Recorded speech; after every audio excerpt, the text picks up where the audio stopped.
Hi, my name is Mikey, and this is my lamp, Elliot.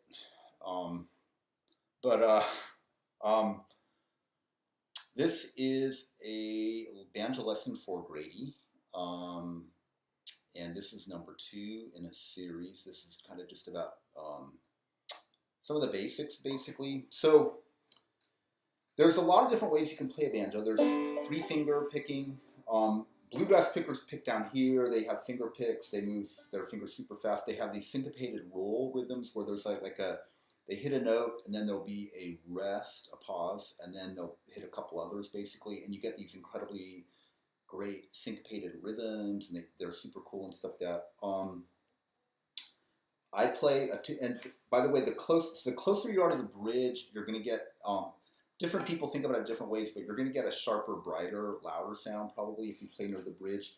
If you play up away from the bridge, up near the neck, you get a softer sound. Clawhammer players, clawhammer is a very evolved, old style. Basically, if you ever hear about old timey, then that's going to be either clawhammer or a variant of clawhammer frailing, which is a good way to progress to clawhammer or start with frailing because it teaches you the basic rhythms of down picking and stuff like that. But anyway, clawhammer pickers pick up here, some like either very close to the neck or right in here, sometimes even on the neck. And you get a very soft sound and a very mellow sound, and it's very beautiful and stuff like that. But if you want that bright sound, then put on some picks and pick down here, and and that's great too. So that's a little bit about kind of where to play. So just in terms of the basics, you have to make some basic choices about what do you want to learn and stuff like that. And the easiest thing to do, I mean, banjo evolved from being a very primitive instrument, basically a gourd with some strings on it, and then for a while they were using like anything they could make them out of, cigar boxes and stuff like that with stick necks and all kinds of stuff. So the most basic thing is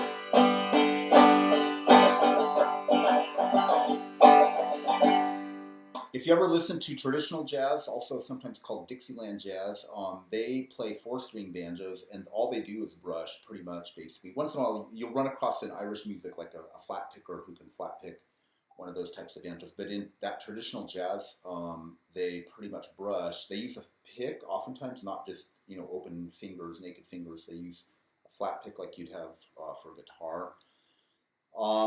But the most basic thing is just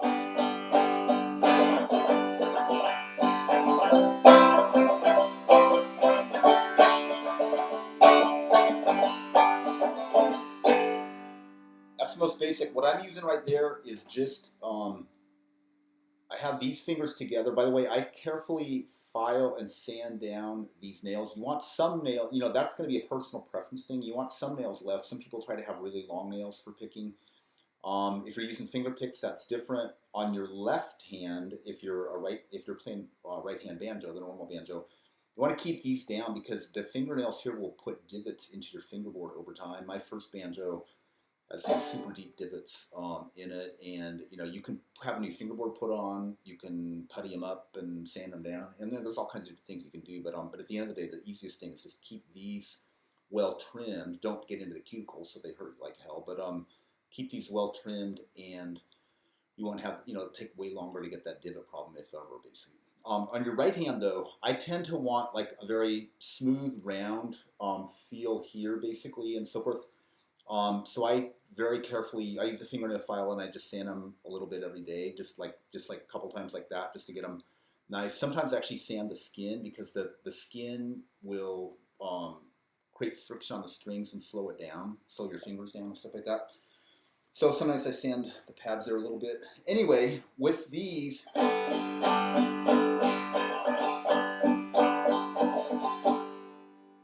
so that's just the brush. Another technique that is evolved from that is a down pick called frailing. And so what you do is you're picking down. And so my middle, sometimes they use the index, but my middle finger is going to strike the first string. Then there's going to be a slight pause, and then I'm going to brush with all the fingers, with these three, primarily these two, but also these three. And then when you do that brush, you bring your thumb to rest on the fifth string, and you kick.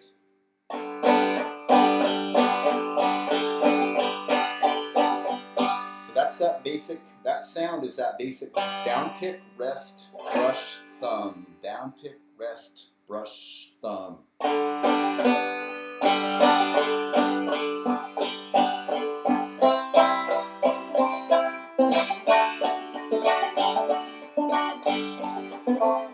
I cheated in that last thing. I was using a drop thumb, they call it, drop thumb frailing. So once you get that basic rhythm of the down pick, pick, rest, brush, thumb, once you get the basic rhythm of that, that rest, by the way, is very, very short rest, basically. But once you get the hang of that, then you can start doing a down picking with these two fingers, your middle finger, not trying to flip you off, but with your middle finger and with your thumb, you can do this.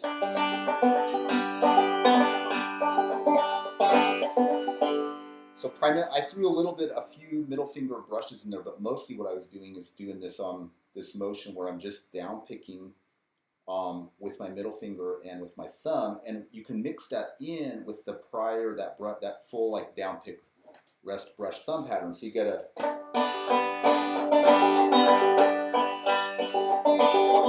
So what I'm doing there is I'm doing two of the down pick, rest, brush, thumb, two of those, and then two drop thumb patterns.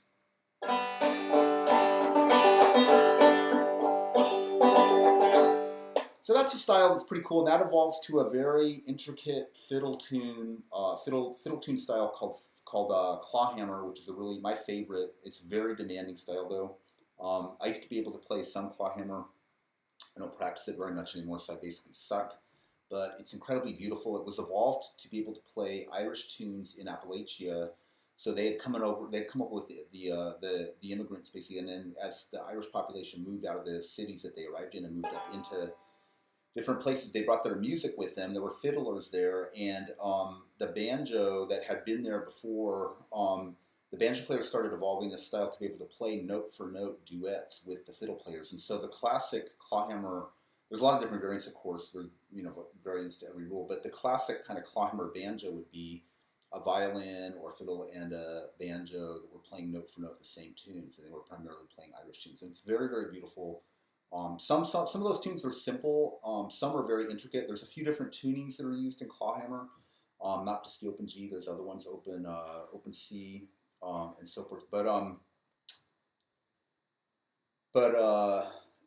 that's a great style, basically. Now, so those are basically the two down pick styles, frailing and clawhammer. Then there's up picking, where you take these fingers, and it can either be two, like index thumb, or it can be three, index thumb middle, and you're doing what are called rolls. Now the thumb is still down picking, but these two fingers are up picking. So bluegrass style is an up picking style if you're doing that kind of thumb picking. There's also an older thumb picking style that preceded bluegrass. The main invention in bluegrass was the speed, and the arrangements were new, but also the syncopation was new in bluegrass. That was pretty much Earl Scruggs and guys like that, basically. So they invented this whole way to do these rolls with these very intricate syncopated sounds, which are super cool. Syncopated means that there's rests thrown in different places, basically. So you get these intricate rhythmic patterns that are really interesting and arresting and different, basically, and so forth. But prior to that, people did rolls that were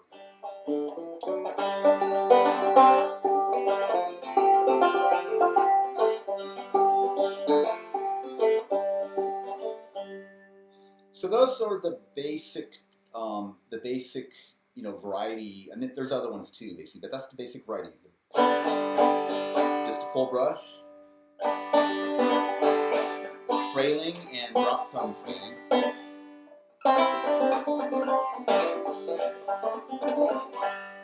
That was clawhammer, a little bit of clawhammer, messy clawhammer, and it wasn't really a tune. And then there's the up picking styles. So you got some choices, but it's all fun.